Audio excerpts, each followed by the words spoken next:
اور زانی کے رزق میں بے برکتی ڈال دی جاتی ہے، اس کے چہرے کے نور کو چھین لیا جاتا ہے اور اللہ کی رحمتوں سے وہ محروم کر دیا جاتا ہے۔ اللہ کے محبوب علیہ السلام کی بارگاہ میں ایک شخص حاضر ہوا، اسلام اس نے قبول کیا اور عرض کی حضور میرے میں بڑے گناہ ہیں اور میں وہ چھوڑنے کا آپ سے وعدہ کرتا ہوں، لیکن مجھے لت پڑی ہے زنا کی، وہ میں نہیں چھوڑ سکتا۔ اب حضور رحمت للعالمین حکیم نبی کیسے اس کی تربیت فرماتے ہیں؟ اس نے کہا سارے گناہ چھوڑ دوں گا، زنا نہیں چھوڑ سکتا۔ فرمایا تو کیا پسند کرتا ہے کہ تیری ماں کے ساتھ کوئی زنا کرے؟ اس نے عرض کی حضور میں یہ پسند نہیں کرتا۔ تو فرمایا جس کے ساتھ تو زنا کرے گا وہ بھی کسی کی ماں ہوگی۔ اس طرح فرمایا تو پسند کرتا ہے کہ کوئی تیری بہن کے ساتھ زنا کرے؟ اس نے کہا حضور یہ میں کیسے پسند کرتا ہوں؟ تو فرمایا کہ جس کے ساتھ تو زنا کرے گا وہ کسی کی بہن ہو سکتی ہے۔ اس طرح بیٹی کے بارے میں، بیوی کے بارے میں حضور نے فرمایا، تو وہ بات اس کے اندر اتر گئی۔ عرض کی حضور میں توبہ کرتا ہوں، آج کے بعد زنا نہیں کروں گا۔ زنا اللہ کو سخت ناپسند ہے۔ اللہ تعالیٰ جل شانہ نے حد مقرر فرمائی، جو شخص زنا کرتا ہے اس کو 100 کوڑے مارو، اور اگر کوئی شادی شدہ ہے اور پھر اس شادی شدہ سے اس فعل کا ارتکاب ہوتا ہے تو شریعت میں حکم ہے کہ اس کو سنگسار کیا جائے۔ اللہ تعالیٰ گوارا نہیں کرتا کہ وہ میری زمین پہ رہے، کہا اس کو سنگسار کر دو، پتھر مار مار کے ہلاک کر دو، یہ اس کی سزا ہے۔ تو زنا ایک ایسا جرم ہے۔ حضور علیہ السلام فرماتے ہیں کہ میں نے ایک خواب دیکھا اور میں نے وہاں دیکھا کہ ایک تنور ہے جس کے اندر سے چیخوں کی آواز آ رہی ہے، اور میں آگے بڑھا دیکھوں کہ اس میں کیا ہے، تو کیا دیکھتا ہوں کہ اس کے اندر آگ کے شعلے بھڑک رہے ہیں اور اس میں کچھ برہنہ مرد اور برہنہ عورتیں ہیں، اور جب آگ کے الاؤ اور آگ کے شعلے ان کے جسم کو جلساتے ہیں تو وہ چیختے ہیں اور شور کرتے ہیں اور اچھلتے ہیں۔ میں نے جبریل سے پوچھا کہ یہ لوگ کون ہیں؟ تو جبریل امین نے کہا حضور یہ وہ لوگ ہیں جو زنا کیا کرتے تھے۔ اور ایک روایت جو میں نے پرسوں بھی آپ کے سامنے رکھی کہ 3 اشخاص کی طرف اللہ نظر رحمت نہیں کرے گا، اور نہ ان کو پاک کرے گا، اور نہ ہی اللہ تعالیٰ جل شانہ ان کی طرف جو ہے وہ دیکھے گا۔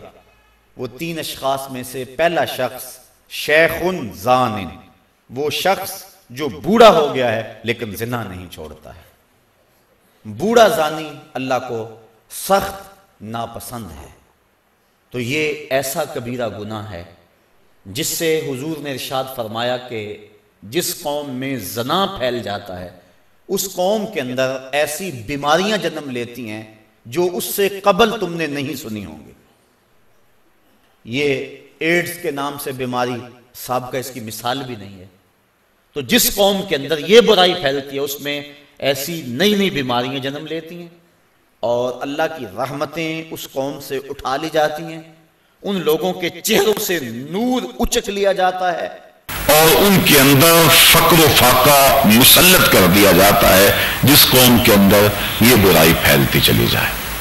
چھٹا کبیرہ گناہ جس کی نشاندہی کی گئی الربا، سود۔ سود کے بارے میں حضور نبی رحمت صلی اللہ علیہ وسلم نے ارشاد فرمایا کہ اس کا کھانے والا، اس کا کھلانے والا، اس کا لکھنے والا، اس کی رقم پہ گواہ بننے والا سارے وزر یعنی گناہ میں برابر ہیں۔ اور سود کی جو سزائیں ہیں وہ بہت ساری ہیں، اور سب سے کم درجہ جو ہے حضور علیہ السلام نے فرمایا وہ اس کے برابر ہے کہ جیسے کوئی شخص اپنی ماں کے ساتھ زنا کرتا ہے۔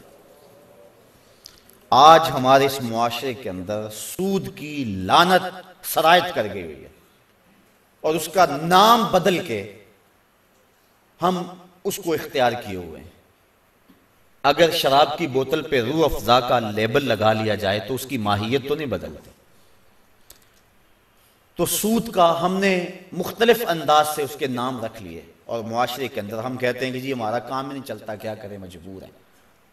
اور کئی بہانے ہیں لوگوں کے پاس اور کئی باتیں اس حوالے سے۔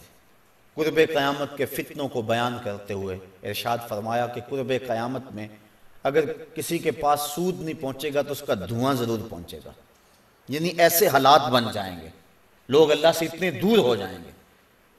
تو سود ایک ایسی بیماری ہے، ایسا جرم ہے کہ جس کی سزا قیامت کے دن اللہ تعالیٰ نے قرآن مجید میں فرمائی کہ وہ ایسے اٹھایا جائے گا جس طرح کسی شخص کو شیطان نے مس کیا ہوا ہے اور اس کی جو حالت ہوتی ہے، یہ جو کہتے ہیں اس کو جن آ گیا اور اس کو اپنی ہوش نہیں رہتی، گرتا ہے دائیں بائیں، جو سود خور ہے کل قیامت کے دن اس طرح اٹھایا جائے گا کہ جس طرح کسی کو شیطان نے مس کیا ہو اور وہ جس طرح مجنون اور اس کی حالت غیر ہوتی ہے، قیامت کے دن اس طرح جو ہے وہ سود خور اٹھایا جائے گا۔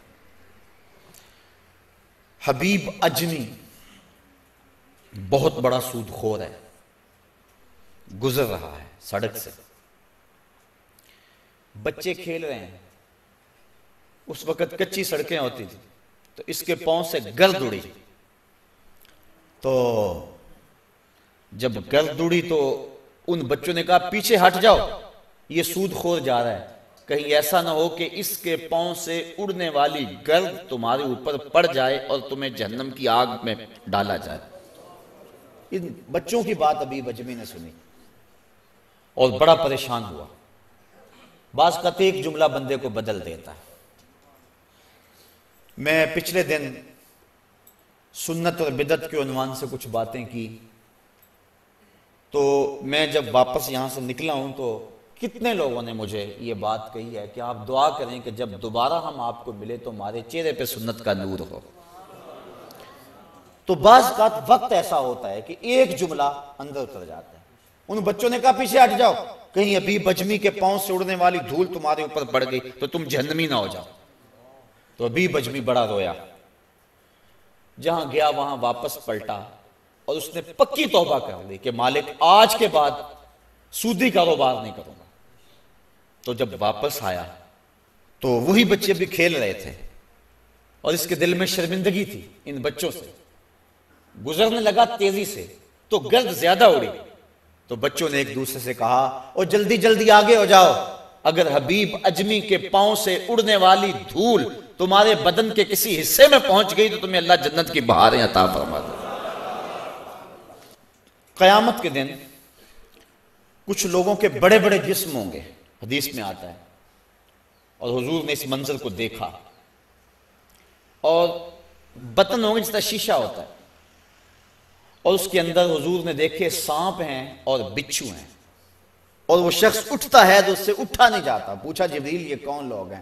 فرمایا یہ وہ لوگ ہیں جو سود کھایا کرتے تھے۔ تو سود کھانا، سود کھلانا، سود لکھنا، سود کی رقم پہ گواہ بننا، یہ سارے جرم کے اندر برابر کے شریک ہیں۔ اللہ ہمیں اس لعنت سے محفوظ فرمائے۔ اگر کسی کے کاروبار کے اندر سود کا ایک ذرہ بھی ہے تو وہ جلدی سے اپنے کاروبار کو پاک کر دے، چونکہ سود میں فائدہ کوئی نہیں ہے، سود میں نقصان ہی نقصان ہے۔ اللہ تعالیٰ فرماتا ہے کہ وہ ربا کو گھٹاتا ہے اور جو تم صدقات دیتے ہو اس کو بڑھاتا ہے۔ عقل انسانی کہتی ہے کہ جو سود لیتے ہیں اس سے تو مال میں اضافہ ہوتا ہے، اور زکوٰۃ نکالیں تو اس میں مال میں کمی ہوگی، لیکن اللہ فرماتا ہے نہیں، اس میں زیادتی ہوگی، اس میں کمی ہوگی۔ ایک روایت میں آتا ہے کہ جب بندہ صدقہ کرتا ہے تو رحمان اس کو اپنی قدرت کی مٹھی میں لے لیتا ہے، اور پھر اتنی تیزی کے ساتھ وہ صدقہ بڑھتا ہے جس طرح گھوڑا بڑھتا ہے، اور کل قیامت کے دن چھوٹا سا جو صدقہ کیا جائے گا اس کو ایسے ملے گا جس طرح احد پہاڑ ہوتا ہے۔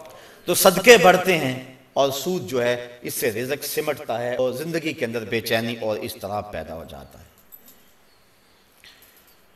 7واں گناہ جس کو کبائر میں شمار کیا گیا وہ شراب نوشی ہے۔ ایک روایت میں آتا ہے شارب الخمر کا عابد الوثن، شراب پینے والا بت پوجنے والے کی طرح ہے۔